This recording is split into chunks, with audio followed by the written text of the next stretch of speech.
টানা এক মাস বন্ধের পর শুরু হয়েছে বিশ্ববিদ্যালয়ের আংশিক কার্যক্রম, খুলেছে দেশের অন্যান্য শিক্ষা প্রতিষ্ঠান। শেখ হাসিনা দেশ ত্যাগের পর প্রাণ রক্ষায় সেনানিবাসে আশ্রয় নিয়েছে 626 জন, চলে গেছে 615 জন, জানালো আইএসপিআর। মানবতা বিরোধী অপরাধ মামলায় কারাগারে থাকা আসামিদের নিঃশর্ত মুক্তির দাবিতে স্বজনদের মানববন্ধন।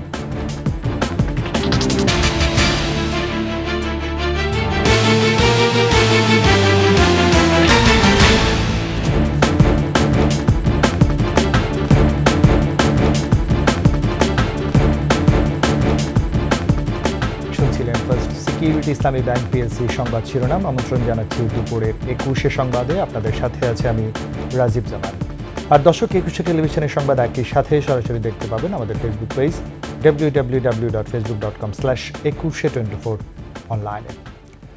টানা এক মাস বন্ধের পর বিশ্ববিদ্যালয়ের আংশিক কার্যক্রম শুরু হয়েছে, খুলেছে অন্যান্য শিক্ষা প্রতিষ্ঠানও। গত বুধবার খুলে দেওয়া হয় সব প্রাথমিক বিদ্যালয়। বৈষম্য বিরোধী ছাত্র আন্দোলনের সৃষ্ট পরিস্থিতির কারণে গত 17 জুলাই শিক্ষার্থীদের নিরাপত্তার কথা বিবেচনা করে অনির্দিষ্টকালের জন্য শ্রেণী কার্যক্রম বন্ধ ঘোষণা করা হয়। এরপর 4 আগস্ট 12টি সিটি কর্পোরেশন ও নরসিংদী পৌরসভা বাদে বাকি সব এলাকার সরকারি প্রাথমিক বিদ্যালয়ে ক্লাস শুরুর কথা থাকলেও তা হয়নি।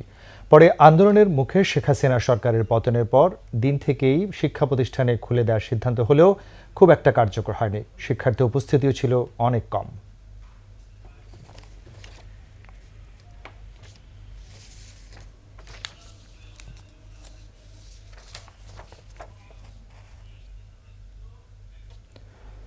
ক্ষমতাচ্যুত প্রধানমন্ত্রী শেখ হাসিনার পদত্যাগ ও দেশ ছাড়ার পর 5 আগস্ট প্রাণ রক্ষায় রাজনৈতিক ব্যক্তিসহ মোট 626 জনকে বিভিন্ন সেনানিবাসে আশ্রয় দেওয়া হয়েছে বলে জানিয়েছে আন্তঃবাহিনী জনসংযোগ পরিদপ্তর। রোববার সংস্থাটির সংবাদ বিজ্ঞপ্তিতে বলা হয়, পরিস্থিতির উন্নতি হওয়ার পর 615 জন নিজ উদ্যোগে সেনানিবাস ত্যাগ করেছেন। অভিযোগ বা মামলার ভিত্তিতে 4 জনকে যথাযথ প্রক্রিয়া অনুসরণ করে আইন শৃঙ্খলা রক্ষাকারী বাহিনীর কাছে হস্তান্তর করা হয়। এছাড়া বর্তমানে 7 জন সেনানিবাসে অবস্থান করছেন বলে উল্লেখ করেছে আইএসপিআর। আশ্রয় নেওয়াদের মধ্যে 24 জন রাজনৈতিক ব্যক্তি, 5 জন বিচারক, 19 জন বেসামরিক প্রশাসনের কর্মকর্তা, 28 জন পুলিশ কর্মকর্তা, 487 জন পুলিশের বিভিন্ন পর্যায়ের সদস্য, বিভিন্ন পাবলিক বিশ্ববিদ্যালয়ের কর্মকর্তা সহ বিভিন্ন জন ছিলেন। বিচার বহির্ভূত কর্মকাণ্ড রোধ, জীবন রক্ষা ও আইনের সুশাসন সমুন্নত রাখার লক্ষ্যে তাদের আশ্রয় দেওয়া হয়েছিল বলে জানিয়েছে কর্মকর্তারা। শেখ হাসিনা সরকারের 16 বছরের কর্তৃত্ববাদী শাসনামলে মানবতা বিরোধী অপরাধের মামলায় কারাগারে থাকা আসামিদের নিঃশর্ত মুক্তির দাবিতে মানববন্ধন করেছে ভুক্তভোগী আসামিদের পরিবারের সদস্যরা। রোববার সকাল 9:30 থেকে আন্তর্জাতিক অপরাধ ট্রাইব্যুনালের সামনে মানববন্ধন শুরু হয়। মানববন্ধনে ভুক্তভোগী পরিবারের সদস্য ও আত্মীয় স্বজন মিলে 3 শতাধিক মানুষ অংশগ্রহণ করেন। বক্তারা বলেন, শেখ হাসিনা তার স্বৈরশাসনকে দীর্ঘায়িত করতে বিরোধী দলের নেতাদের ফাঁসি দিয়ে ট্রাইব্যুনাল অব্যাহত রাখতে নিরীহ মানুষকে এই ট্রাইব্যুনালের কাঁচামাল বানিয়েছে। রাজনৈতিক প্রতিহিংসা চরিতার্থ করতে নিরাপরাধ ব্যক্তিদের মিথ্যা মামলা দিয়ে বন্দী রাখা হয়েছে। তারা অবিলম্বে মানবতা বিরোধী মামলা প্রত্যাহার করে কারাবন্দির সবার মুক্তি দাবি করেন। মানববন্ধন শেষে আইন উপদেষ্টা বরাবর আসামিদের মুক্তির দাবিতে স্মারকলিপি পেশ করা হবে বলে জানানো হয়।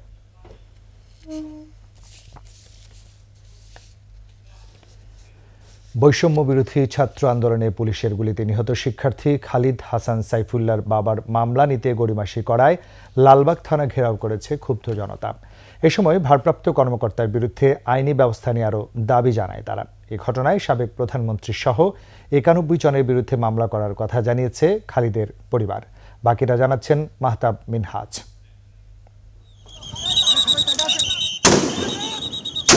বৈষম্য বিরোধী ছাত্র আন্দোলনে শিক্ষার্থীদের উপর বর্বর আক্রমণ চালায় পুলিশ।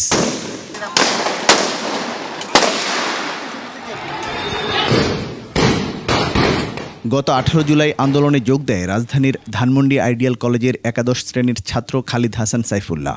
সে সময় পুলিশের ছোড়া গুলিতে মারা যায় সে। খালিদের মৃত্যুর ঘটনায় 17 আগস্ট লালবাগ থানায় তার বাবা মামলা করতে গেলে গড়িমসি করেন দায়িত্বরত কর্মকর্তা। পরে ভারপ্রাপ্ত কর্মকর্তার কাছে বিষয়টি জানালে তিনিও একই মনোভাব দেখান। বিষয়টি জানাজানি হলে স্থানীয়রা থানায় জড়ো হন। এক পর্যায়ে সেনাবাহিনী গিয়ে পরিস্থিতি নিয়ন্ত্রণে আনে। পুলিশি প্রসেস ফলো করেই এটা করা হবে ইনশাল্লাহ, এবং এটা মানে থানা যেন আপনাদের দাবি দেওয়া অনুযায়ী সুষ্ঠুভাবে আপনাদের অভিযোগটা গ্রহণ করে সেটা আমরা দেখব। এ ঘটনায় ভারপ্রাপ্ত কর্মকর্তার বিরুদ্ধে আইনি ব্যবস্থা নেওয়ার দাবি জানান খালিদের বাবা ও তার আইনজীবী। পুরোপুরি ওনার ইচ্ছা হলো এই কোনো ছাত্র যাদেরকে উনি নিজে হাতে অর্ডার দিয়ে নিজে মারছে তাদের জন্য কোনো বিচার না হয়, এটা উনি চাচ্ছেন। আমরা চাই ওনাকে বরখাস্ত করে আইনের আওতায় নিয়ে আসা হোক। ওসি হেলাল উদ্দিন এই হত্যার সাথে জড়িত এবং ছাত্র জনতা সহ দর্শক সহ যারা ওখানে উপস্থিত ছিলেন তারা সাক্ষী আছেন যে এখানে এই থানার লোকরাই তার গুলি করেছেন এবং একটা গুলি করে তারা ক্ষান্ত হননি। অনেক রিপোর্ট করেছে যে ছেলেটার যদি পায়ের মধ্যেও গুলি করতেন তাহলে ছেলেটা বেঁচে থাকত। এমন ঘটনায় ক্ষোভ প্রকাশ করেন বৈষম্য বিরোধী ছাত্র আন্দোলনের কেন্দ্রীয় সমন্বয়ক এবি জুবাইরও। একজন যাদের রক্ত জীবনের বিনিময়ে স্বাধীনতা পেয়েছি আমরা, স্বাধীন দেশে তাদেরই হত্যার বিচার হচ্ছে না, এটাতে মেনে নেওয়া যায় না।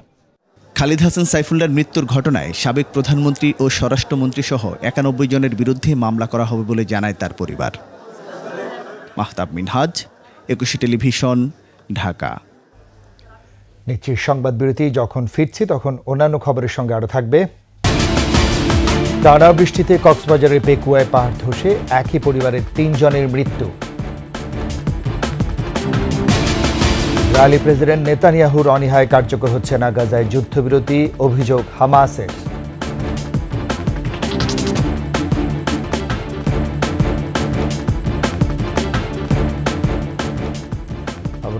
দুপুরের ২১ সংবাদ।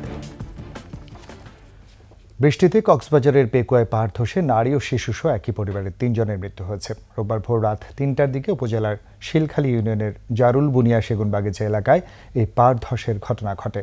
স্থানীয়রা জানায় ভারী বৃষ্টির কারণে মাটি নরম হয়ে যায়। এতে মাটি ধসে চাপা পড়েন সানোয়ার আলমের স্ত্রী মমতাজ বেগম, শিশুপুত্র তোহা এবং তার মেয়ে ময়না। খবর পেয়ে উপজেলা প্রশাসন ও পুলিশ মৃতদেহ উদ্ধার করে।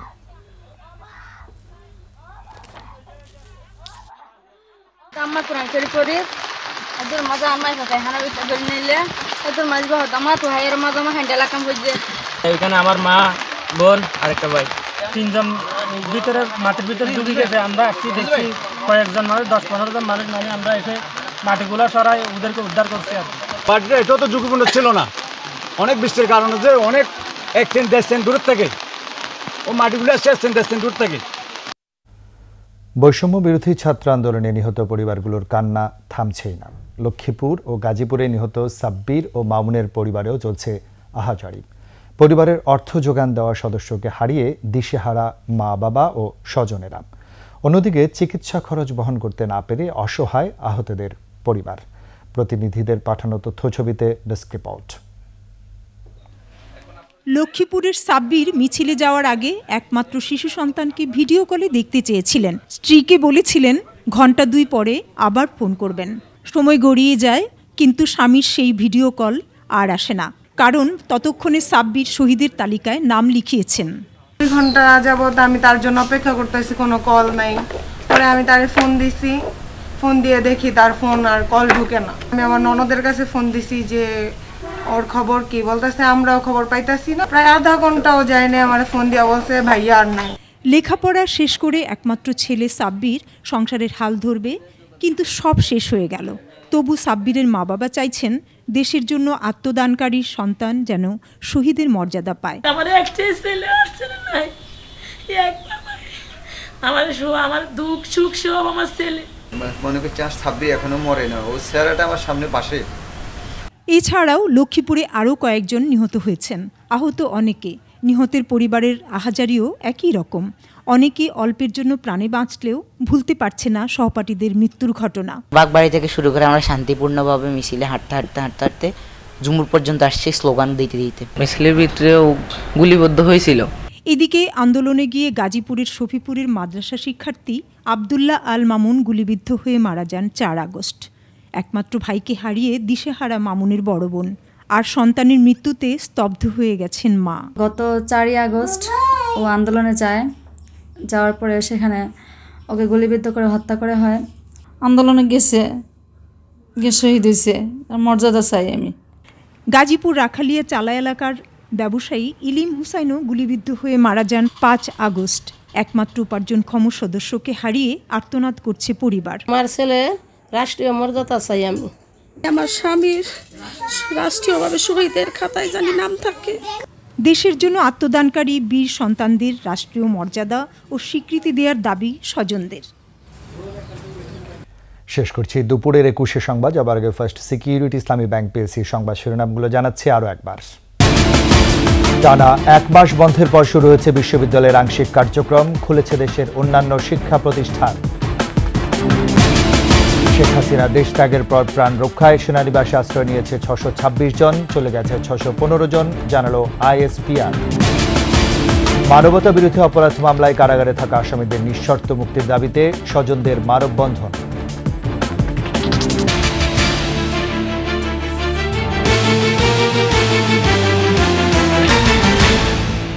সবশেষ খবর জানতে ডায়াল করুন 202 নম্বরে, ভিজিট করুন 21deastip.com সাইটে। যারা ফেসবুকে ভিজিট করতে পারেন www.facebook.com/2124 অনলাইনে। এতক্ষণ সাথে থাকার জন্য ধন্যবাদ। পরবর্তী সংবাদ 2:55 দেখার আমন্ত্রণ রইল। 21-এর সাথেই থাকুন।